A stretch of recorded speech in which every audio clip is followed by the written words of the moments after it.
Hello, my friends. You may or may not remember a year or so ago, I did a little string of Arrow Special Edition Blu-rays of some movies that were horror thrillers. I did JD's Revenge, a devoted episode to that. One to Cruising, one to Cat o' Nine Tails, and one other, but I can't remember. I was gonna do more, but I just kind of petered out with it. The movie I'm going to talk about tonight here is one of the ones I kind of passed over, and then didn't really give much thought to. Again, I kept thinking about the incredible Arrow edition of Blood and Black Lace, and I finally talked about Blood and Black Lace during one of my Halloween episodes in 2021.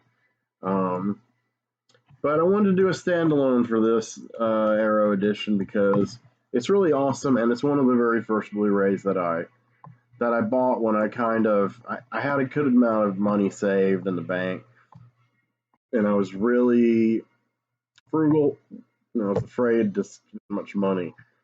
So I was very wary about collecting Blu-rays, but I knew I was drawn to it. I mean, more titles that I liked were coming out. The prices were gradually going down somewhat, and not long. This is like 20, maybe 2016, early or late 2016, maybe. 2017 is really when I started collecting more, because stuff that I really was looking forward to owning was coming out, like Liquid Sky. It came out, I think, on Severin. It's a nice release. I should review. No, I did review that on this channel. Well, I can't remember. Anyway, this one I haven't. So this one is, man, this thing got glare. It sucks. Let's try to escape the glare here. Don't Torture a Duckling. A film by Lucio Fulci. With the little arrow rainbow thing. I don't know about this picture, man. It basically looks like a little girl holding a duckling, and it kind of worries me. Like she's gonna torture it. The original title of this translated title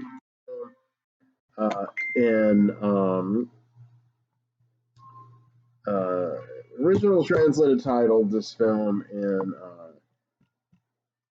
English was "Don't Torture Donald Duck," but they didn't want to use that as the export title because of Disney and the rights and everything.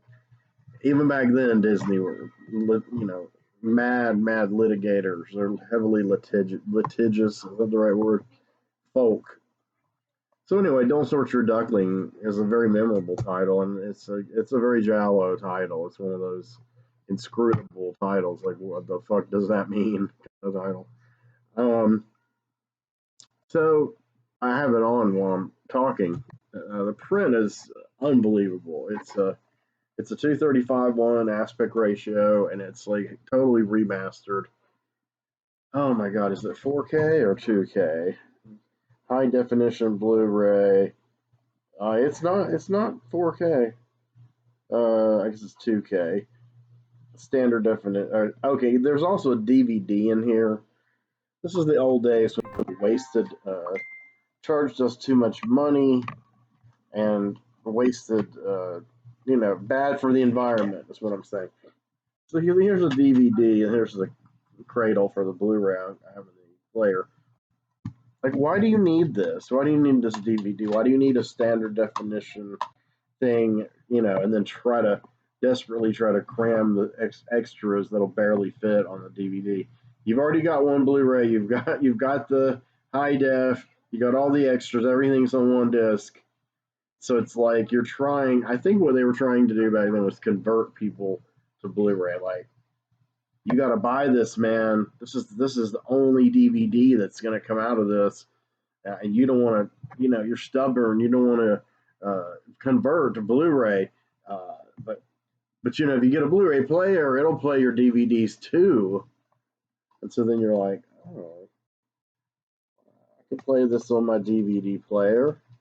And then I'm kind of curious about this one, the Blu-ray, and then I'm like, I'll get a cheap Blu-ray player. and then you play the Blu-ray, and then you like totally forget about this DVD. It's just might as well be recycled. So luckily, companies don't. Some do, with some releases, do the special double disc, and it's a Blu-ray and a DVD. This is getting hard to close. Perfect, but it's ridiculous. It's a waste. So check this out. I'm gonna, if I can, with my failing old man eyesight here. I'm not that old. This went white. From Lucio Fulci, the godfather of gore, the psychic, the beyond. The psychic is another good one of his life. Comes one of the most powerful and unsettling giallo thrillers ever produced. His 1972 masterpiece, Don't Torture a Duckling. I just can't imagine. I was alive in 1972, barely. I don't know if my parents snuck me into theaters. I think so. Early faint memories of drive-ins and stuff. I do remember the grain and the way the films looked on the big thing. That's a sensory memory that I kept, that I didn't actively think about. And then when I started seeing Blu-rays and remasterings in the high def, I started seeing that grain that was on the film. And it's like how the films looked, and a lot of them looked very dark to me. Of course, we're watching them in the dark in the drive-in. But yeah, it'd be wild seeing this on a screen in 1972. It'd just be an amazing experience. Okay, when the sleepy rural village, oh boy, of Axandura is rocked by a series of murders of young boys, the superstitious locals are quick to apportion blame. This is well written. With the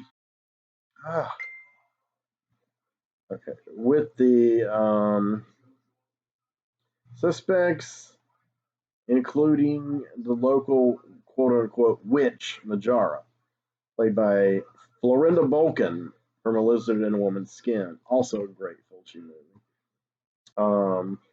And Florinda is she's not from Italy. I forgot where she was born originally. Somewhere in Europe or on the islands, or it's weird where she comes from. But as far as Euro genre film actresses who played in them throughout that age, like the 70s, 80s, 60s, 70s, 80s, Florinda is my number one. Florinda forever. Okay. This has a really interesting cast, by the way. I like the way he put this together. So here's what we're going to talk about.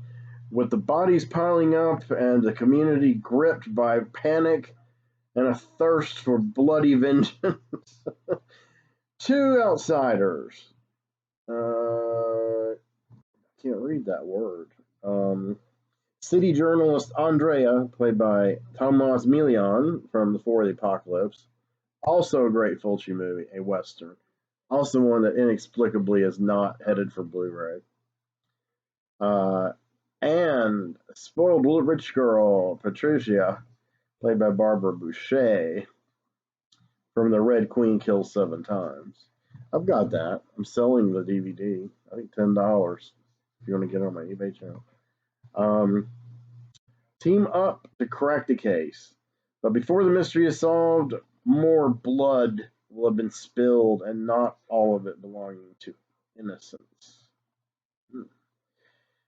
Deemed shocking at the time for its brutal violence depiction of the Catholic Church and themes of child murder and pedophilia, Don't Torture a Duckling is widely regarded today as Fulci's greatest film, rivaling the best of his close rival, Dario Argento. REVUE is proud to present this uniquely chilling film. Oh my God. And this uniquely chilling film in the U.S. high definition debut. The best of Argento is like here. You know, it's here. It's good. This is like up here. I'm sorry.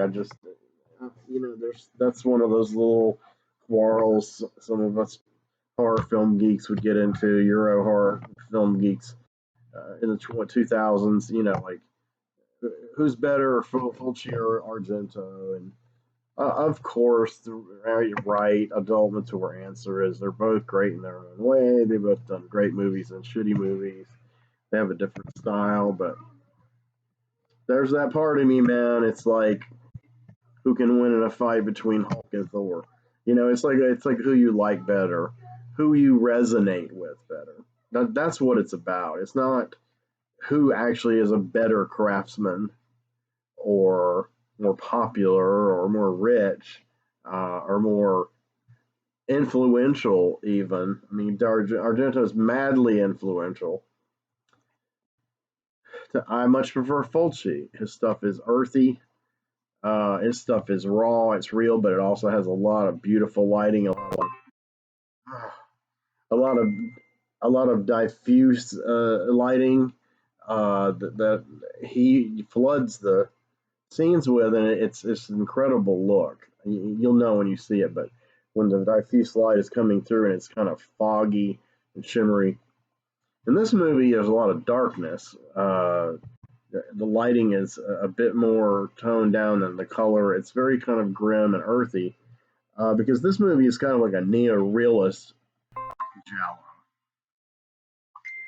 giallo. But I'm going to have to respond to one of these things or they'll be doing this all night. So let me pause. I am resuming this episode. So, like I was saying, the whole thing with Fulci is Fulci's keeping it real. I don't know. It sounds stupid, obviously, but it's true. I mean, Argento's kind of highfalutin and and artsy sort of. Though his more recent stuff is just tacky. I don't know if it's not. It's banal, in my opinion. But um, I probably lost 25 or 30 subscribers for that comment. But Argento he went from someone who was like, hey, Dario Argento, among people I knew online, but also in person, and of course, like, an uncultured place like Charlotte, North Carolina was, in the 90s and such. When I got into Argento, um, so now it's like he's God. The curious thing though is a lot of people who would say that and love Suspiria tell me how well I love the remake of Suspiria. Like I mean, objectively, yeah. If you just see it as a film, liking it is fine. I didn't hate it. I just didn't care that much. And a few good qualities, but it wasn't Suspiria. I mean, the basic plot was the same, but the execution was totally different. And they tried too hard to make it totally different. So much so that to me, the point of Suspiria, the original movie, was completely lost, which was it's not a real deep thing. It's not a big philosophical, feminist treatise about the witches, which they tried to throw into the remake, which is a legit interpretation. So some writers like Maitland McDonough have argued for those kind of subtexts in his movies. Others are like he's a misogynist bastard. He only kills pretty women in his movies. And but to me, Suspiria is a visceral surface experience. It's the breaking window and the top window, stained glass colors breaking and the news slightly coming down and pulling and it's hanging the girl, and it's this bomb music, and then part of the ceiling comes out because her friend runs out and it just knocks her down. It doesn't just knock her down and kill her.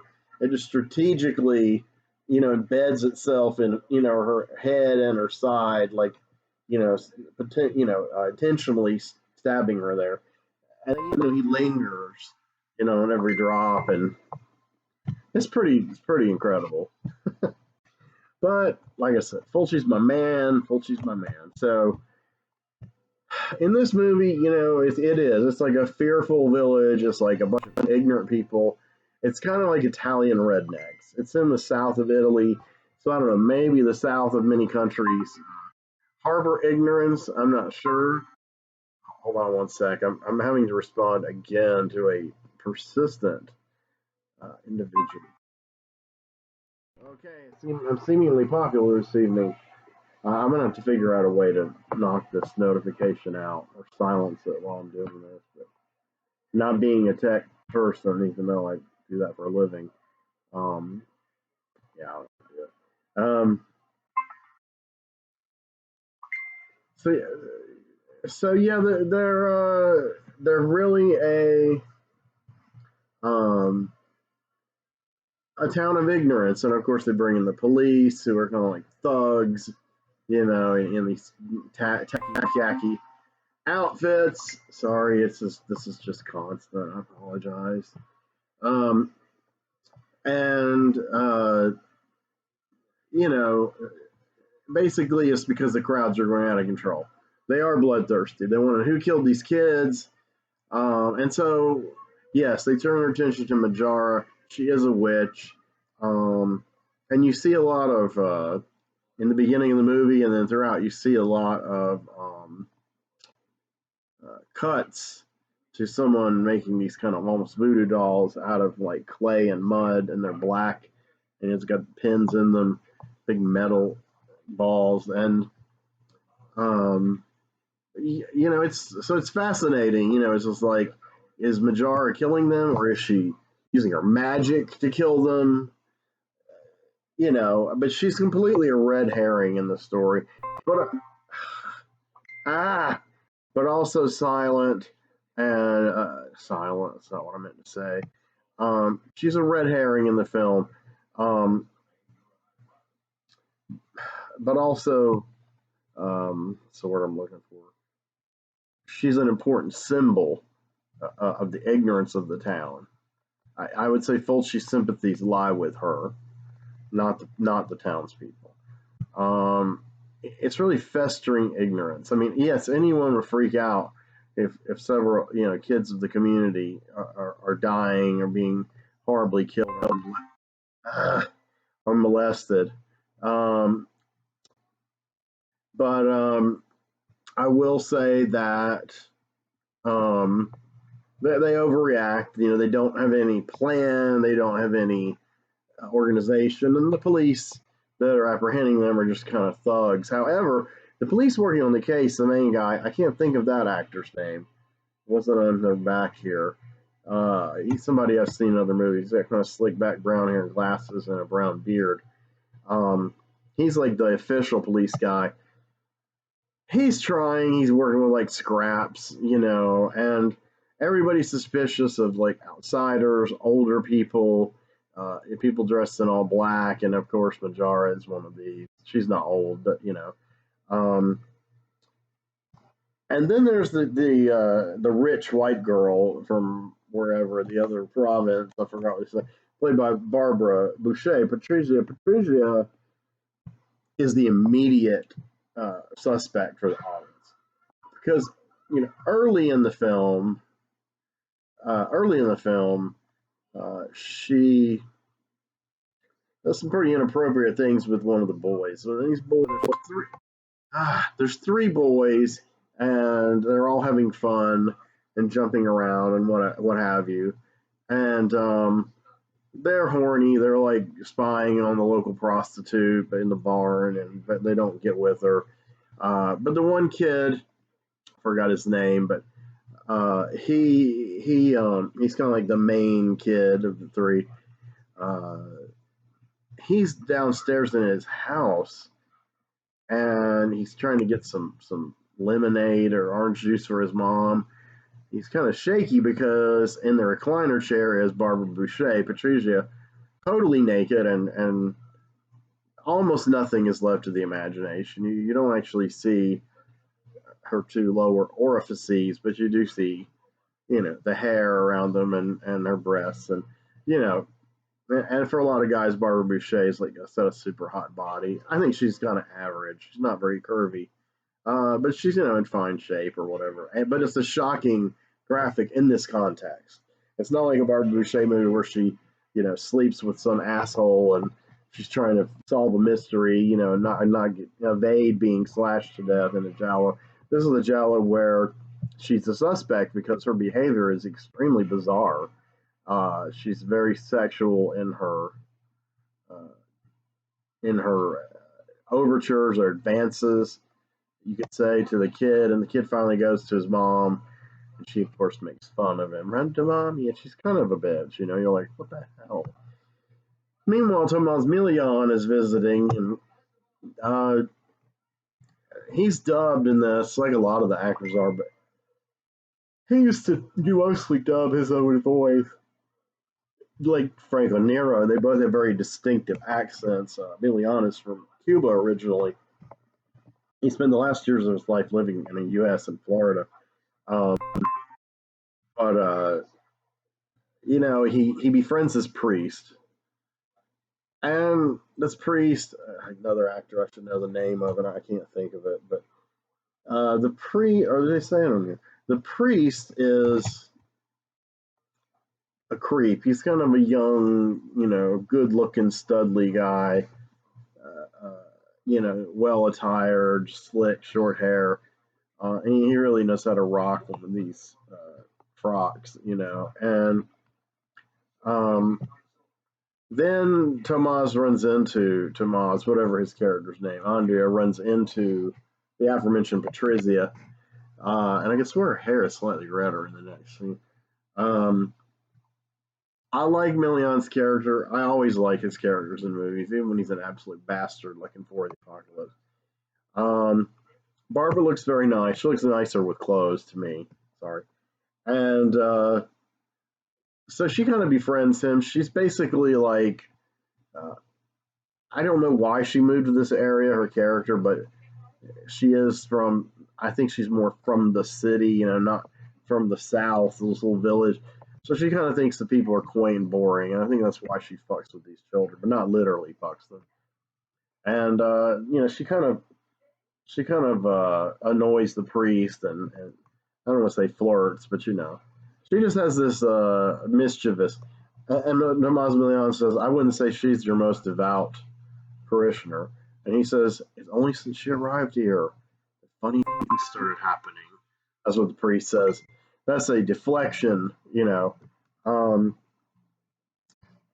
the gist of this is, there's the police procedural, and then there are these disparate characters we kind of meet, and then we kind of survey the landscape, the actual uh, village, and it's very rustic, and again, it's very that neo-realist look.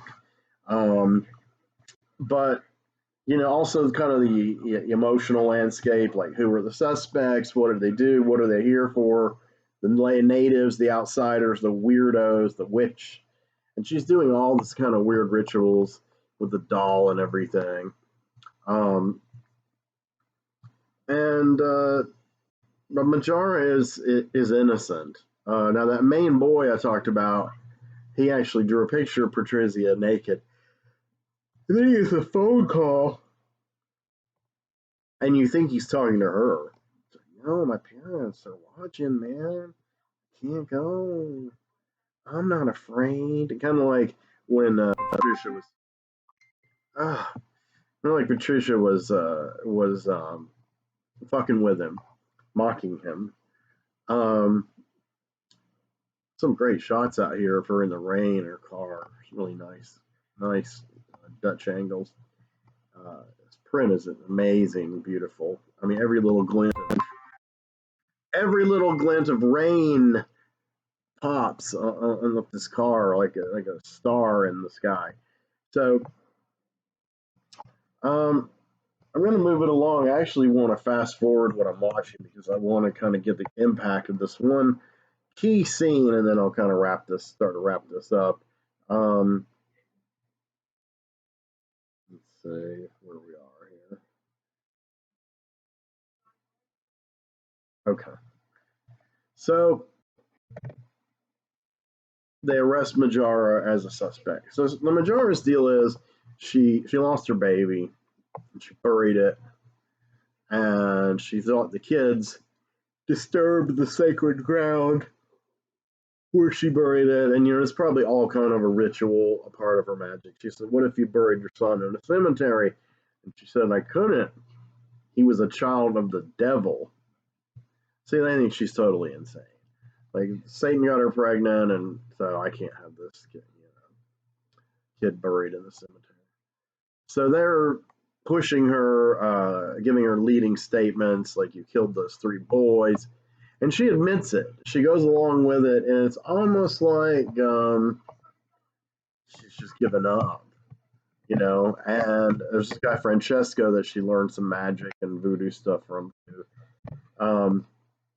But, essentially, and Florinda looks cool as shit. I have to put a graphic of her somehow on this thumbnail. Let me go to the next part. So they let her go, and she wanders. And I think here's where we kind of get the key scene. It's about an hour and 3 minutes into the film. It starts. She's just kind of wandering. She's very desolate. She's a very tragic character. She's very beautiful.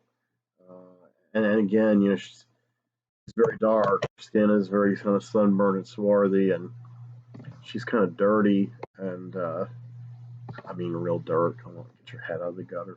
And then you start getting into this incredible song, which I've totally forgotten who did the music. So I think it's one of the characters that's playing it on the radio. There's just some great camera work where she's kind of staggering through the woods. And I guess she senses people are following her, and there's a car, and there's these people. And this sequence, like I said, about an hour, and this is like about an hour and 3-4 minutes into the film. Okay, they turn on the car radio and get this heavy rocking song. And I've never heard the band. I don't know who they are. Italians had a lot of great heavy prog bands during this period.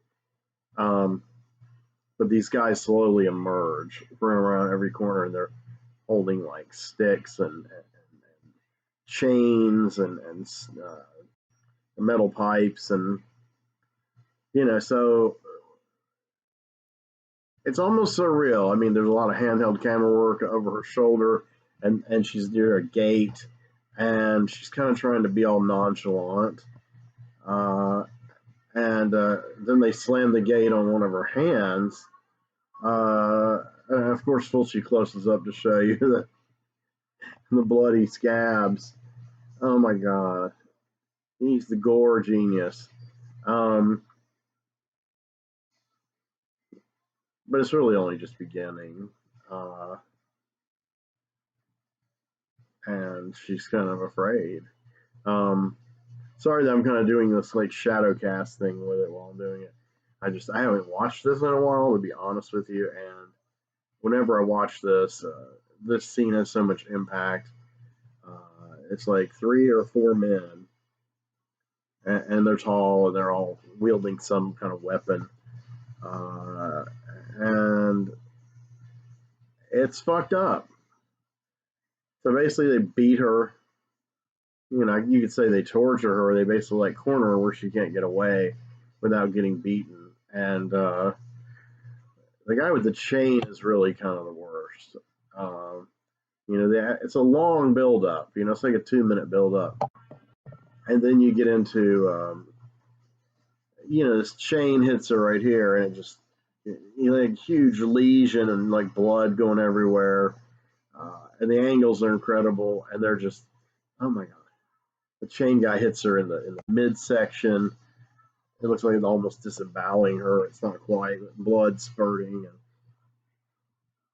And then the music says a change of mood now. It says, "Listen to the lovely voice of Ornella Vanoni," or "Ornella, take it away." And it's a really pretty song. It's "Chi giorni ansemiate." They're like actually giving subtitles for the Italian lyrics. And that's even more powerful, really. The rock song is kind of the build up, and this is the This is kind of the classic. Oh my god! Here's a classic shot where they hit her with the chain right here, and it's just like all these contusions on her face.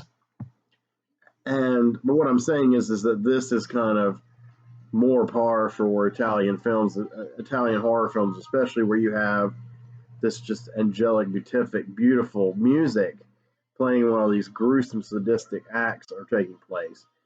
Cannibal Holocaust is obviously one of the classic examples and uses of this technique.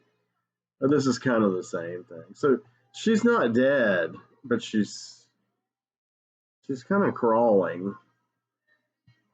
She's not dead. I know she dies. I just can't. I can't remember if she just like falls over and dies. I think she does. She's trying to get to the gate again and get out. She's having trouble walking, and she's got grass in her hair and shit. And, to me, this is like the set piece for the movie. This is where Fulci gets to use some great gore effects. I think Giannetto de Rossi did the effects in this movie. He did most of Fulci's. He's a master. And interestingly, Giannetto de Rossi did the effects on Living Dead at Manchester Morgue, which was in between Night of the Living Dead and Dawn of the Dead in the lineage of classic zombie flesh-eating movies, and it's almost as gory as Dawn of the Dead. It's not a sustained gory, but it has much more gruesome scenes and bloody and sadistic shit than you would expect. I mean, it's the early 70s, so it's kind of, to me, a bridge between the first two Romero zombie movies. So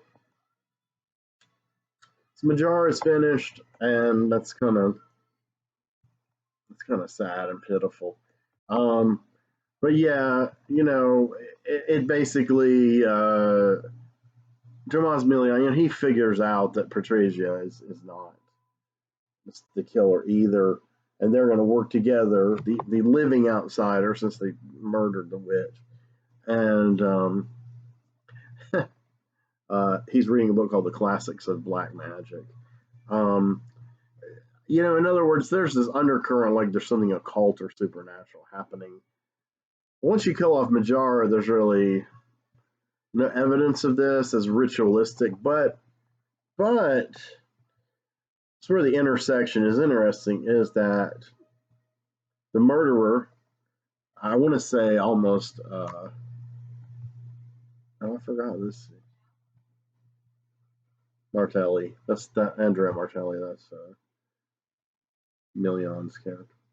But they work together, they flirt, and they try to solve the mystery together. And basically, what I was going to say is, almost predictably, it comes down to it's the priest. It's been the priest all along, and they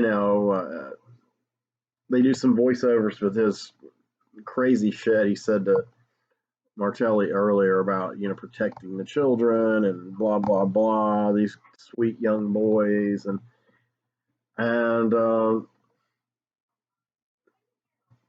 well, the deal is, when they catch him, they finally kind of corner him on a cliff, and looks like he's going to kill off Martelli, and he falls. And another incredible gory set piece, one that Fulci liked so much he copied it almost shot for shot later in the movie, beginning of the movie, The Psychic. In this one, the priest just falls and hits the rocks on the way down. So he doesn't just fall and hit a bunch of rocks and he's dead. They do a slow-mo, and a little outcropping of rock will like strike his face, and it will like shear his flesh off. And some scenes it looks kind of like him. Some scenes it really looks more like a dummy, which it probably is, because he's kind of looks flaily like a dummy. But he's in the priest rock, and he's made up to kind of look like that actor. But yeah, he just keeps falling, and the pieces of him just keep getting shorn off by the rocks and torn up till finally he just tumbles. He's like a broken doll. He's just shattered and fucked up.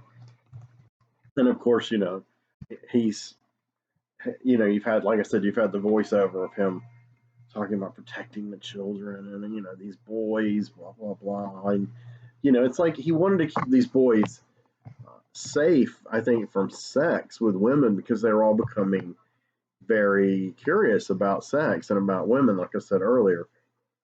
And so he has to kill them in order to save them from, you know, sex with these horrible women.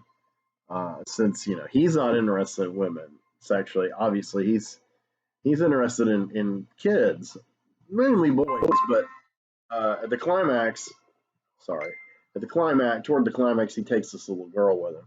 So it's okay, and he's going to kill her. Now the little girl's mother, I believe this is another part of our all-star cast. She's played by Irene Pappas, who is in Z and many other great movies.